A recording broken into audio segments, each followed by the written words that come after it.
आज की इस बौद्ध कहानी के माध्यम से आपको कुछ ऐसे तरीके पता चलेंगे जिससे आप धोखा खाने से खुद को बचा सकते हैं।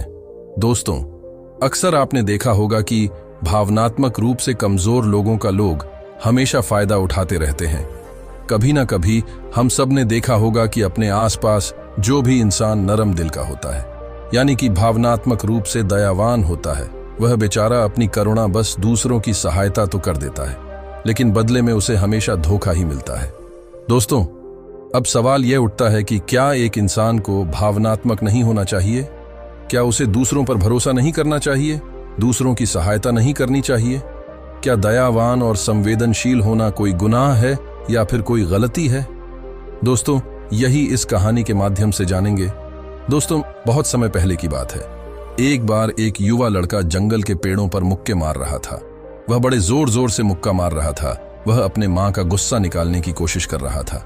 शायद उसको किसी ने धोखा दिया था या फिर उसके साथ बहुत बुरा हुआ था, जिससे वह बहुत ज्यादा परेशान था। उसे कहीं भी शांति नहीं मिल रही थी।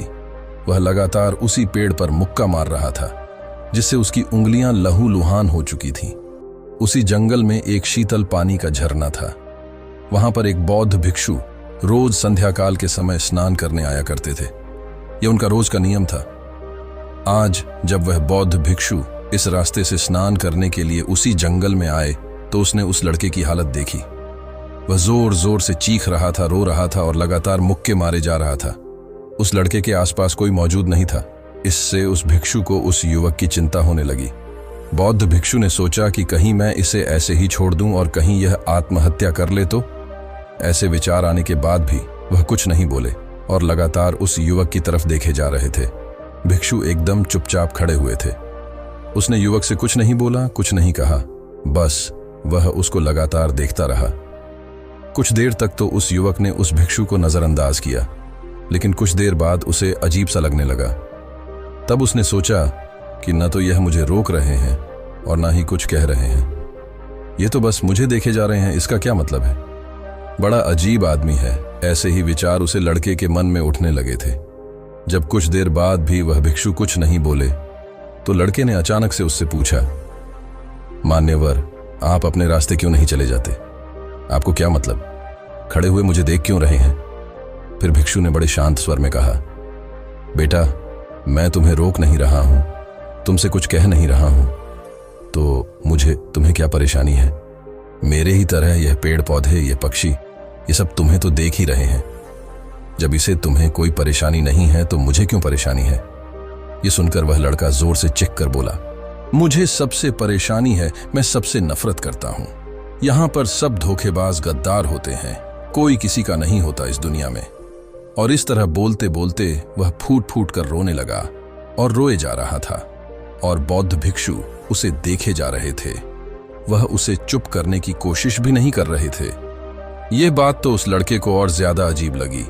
अब रोना छोड़कर उस लड़के ने चुप होकर उस भिक्षु से कहा, बड़े अजीब आदमी है, अगर आपके सामने कोई इंसान दुखी है, परेशान है और आप उसे चुप भी नहीं कर सकते हो, मन में बिल्कुल भी संवेदना नहीं है, आपको अपने साधु होने पर लाजमी होना चाहिए।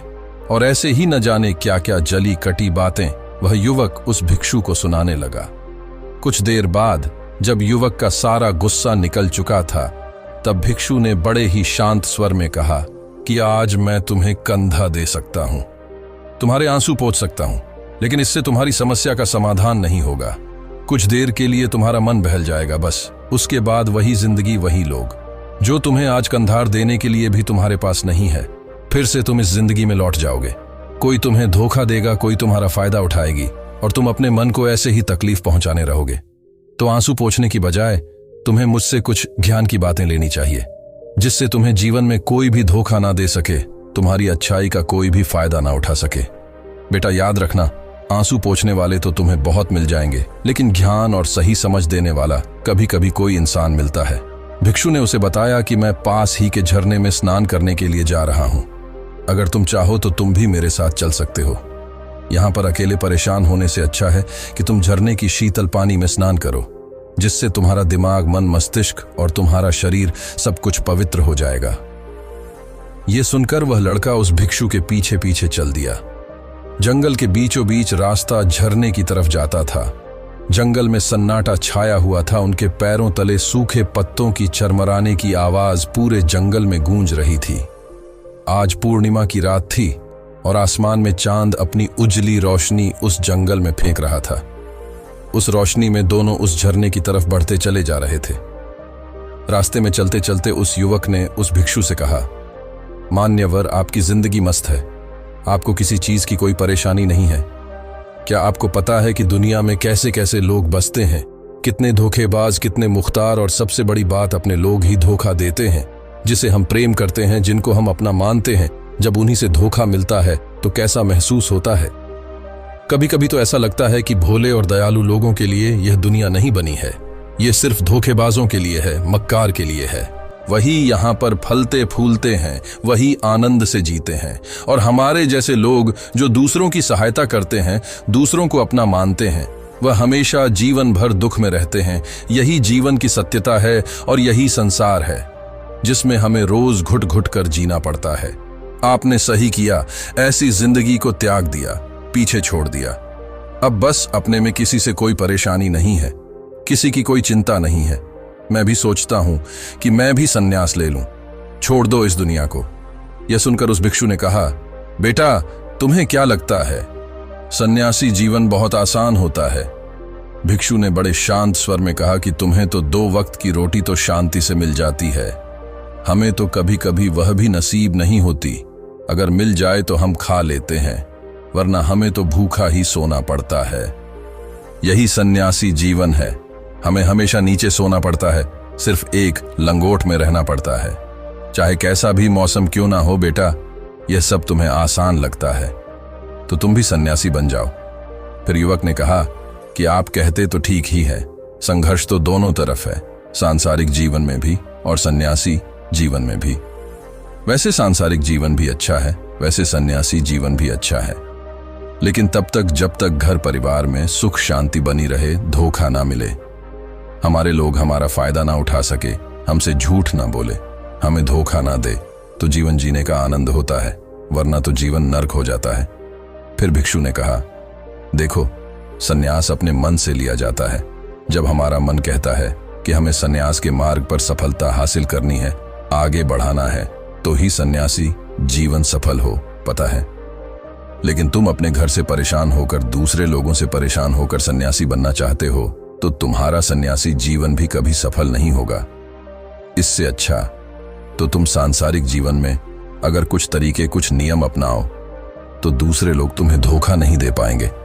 सबसे पहले तो यह समझो कि धोखा उन्हें ही मिलता है जो भावनात्मक रूप से कमजोर होते हैं, जिनके दिल जल्दी पिघल जाता है, जो दूसरों को दुख में नहीं देख पाते। ऐसे लोगों के साथ धोखा होने की संभावना ज्यादा होती है, क्योंकि कोई भी आदमी अपनी परेशानी बताकर, अपने को दुख में बात कर तुम्हारा फायदा उठा सकता है। क्या पता वह झूठ बोल रहा हो या वह दुखी होने का नाटक कर रहा हो, लेकिन आपको तो सच ही लगेगा, और उसके बाद कुछ समय बाद आपको पता चलता है कि आपके साथ धोखा हो गया। उसके बाद आपका मन अंदर से टूट जाता है।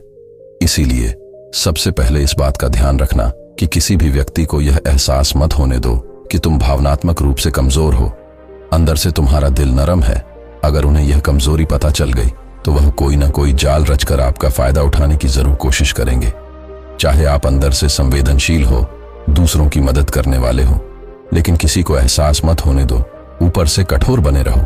जब लोगों को लगेगा यह आदमी कठोर है, तब वह लोग जो झूठ है, मक्कार है, वह आपके पास आएंगे ही नहीं।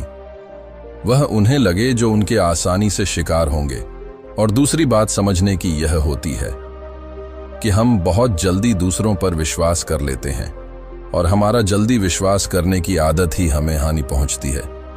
2 दिन तुम्हें किसी से मिले हुए नहीं होते हैं और तुम एक दूसरे के हो जाते हो, एक दूसरे पर पूरा भरोसा करने लग जाते हो, और यह भरोसा तीसरे दिन टूट भी जाता है, और फिर तुम्हें धोखा मिलता है, और फिर तुम परेशान होते हो। इसीलिए समय दो। किसी भी चीज को, किसी भी रिश्ते को आगे बढ़ाने के लिए समय की जरूरत होती है। समय के साथ तुम्हें सामने वाले इंसान की अच्छाई और बुराई पता चलती है। तब तुम्हें पूर्ण रूप से पता चलता है कि इंसान वास्तव में कैसा है, अच्छा है या बुरा है, और वह कुछ समय देने के बाद ही होता है। इसीलिए जल्दी किसी पर विश्वास मत करो, अपनी पूरी संतुष्टि करना। अगर तुम किसी के साथ लंबे समय तक भरोसा करना चाहते हो या किसी के साथ कोई संबंध बनाना चाहते हो, कोई दोस्ती करना चाहते हो या फिर किसी की मदद करना चाहते हो, तो इन सभी परिस्थितियों में तुम्हें यह जरूर पता होना चाहिए कि दूसरे लोग उस इंसान के बारे में क्या सोच रखते हैं। इसके बाद तुम जीवन में कभी भी धोखा नहीं खाओगे और तुम्हें कभी भी धोखे की वजह से पछताना नहीं पड़ेगा। इसी तरह की बातें करते हुए भिक्षु और वह लड़का दोनों जंगल से बाहर आ गए और अपने अपने घर को चले गए।